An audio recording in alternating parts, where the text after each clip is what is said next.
Leandro Carnal, na Rádio Bandeirantes. Careca de Saber.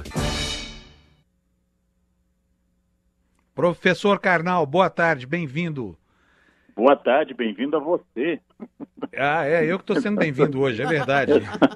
Então, eu vou pedir para o senhor comentar a minha ausência, professor. O que ela significou do ponto de vista histórico, filosófico? Foi um verdadeiro buraco negro, foi uma devastação. Mas ela abriu o buraco negro ou preencheu o buraco negro, professor? Nós não sabemos o que tem do outro lado, né? É verdade. Mas aqui eu estou em Campo Grande, tem 1 hora atrás de você. Estou com fuso horário hoje. O senhor está ao lado do nosso último entrevistado, o deputado Carlos Marum. Professor, hoje foi um dia muito pródigo no Brasil, né? O Aécio se livrou, enfim, do afastamento compulsório do mandato. Rocha Loures agora vai poder carregar quantas malas quiser, desde que não seja depois do pôr do sol. E nós tivemos aí, né, para não dizer que todo o sistema é estranho, nós tivemos a volta do Roger Abdelmaci para dentro da cadeia, né? Quer dizer, não tivemos ainda, mas tivemos a ordem para que ele volte lá. É difícil entender o funcionamento da justiça, né? E eu andei lendo aqui umas frases do Rui Barbosa, tem uma que eu adoro. Eu queria comentar com o senhor para saber que significado isso tem para ser aplicado aqui no nosso dia a dia.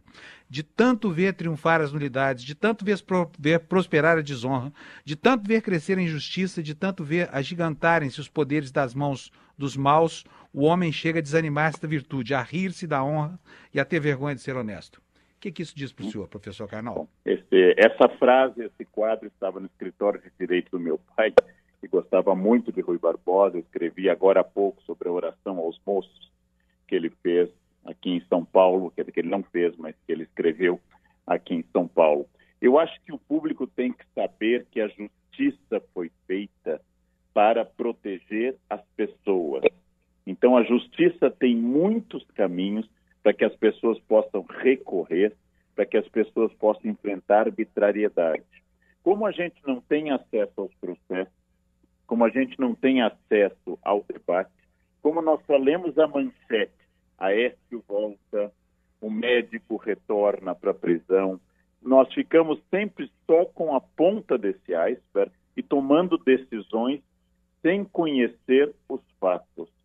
A justiça, por exemplo, dá direito a tratamento para todos os presos que não possam ter tratamento na cadeia. Todos os presos podem ter tratamento. Que alguns consigam e outros não, isso já é uma outra questão. Mas nós ficamos aqui como público leigo, não versado em leis, emitindo opinião sobre a ponta do iceberg, sem acompanhar, e ficamos desanimados, porque existe um espírito de impunidade que faz que a opinião média brasileira esteja num clima de vendetta. Nós queremos todo mundo na cadeia, de preferência trabalhos forçados, e muita gente sugeriria pena de morte. Mas é preciso pensar que, apesar de todos os problemas, a justiça cria o sistema de habeas corpus a mandatos e outras questões para impedir a injustiça, e que bons advogados, tanto das pessoas honestas quanto das pessoas desonestas, podem se aproveitar disso. Mas é muito difícil mesmo, porque o que domina no Brasil hoje é a sensação de impunidade, né? Que as pessoas, aliás, contando com boa defesa, não precisam mais se preocupar. Ela é de impunidade para quem tem acesso ao sistema, né, professor? Porque para todos os demais, hoje nós temos aí 1/3, metade da população carcerária presa sem julgamento. Nós temos 1/3 composto por usuários de drogas que são enquadrados como traficantes, né?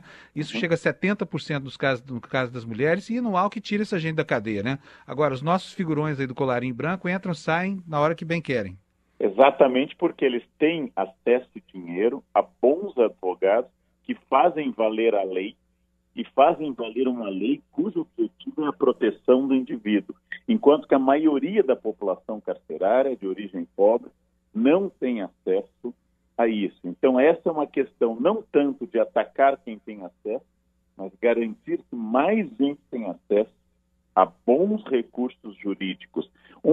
Dos direitos fundamentais das pessoas é exatamente ter acesso ao bom recurso jurídico, ao bom advogado, examinar caso a caso. Agora, vamos também levar em conta que um homem com condições de contratar advogados de primeira linha, que um homem com condições de fazer tudo que o dinheiro pode fazer. Marcelo Odebrecht continua na cadeia.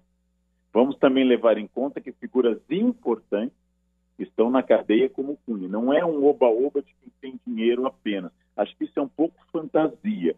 Mas, muitas vezes, nós temos a sensação que a justiça tem tantas idas e vindas, mandatos, segundas instâncias, últimas instâncias, que a gente fica confuso.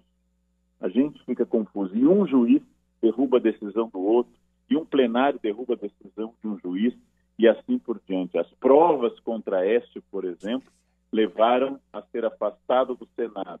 E agora nós não sabemos por que as mesmas provas não são mais suficientes para mantê-lo afastado do Senado. Muito bom. Professor Leandro Carnal volta com a gente na segunda-feira, né, professor? Tenha um bom fim de semana, hein? Um bom final de semana para todos os nossos ouvintes aqui. Um abraço.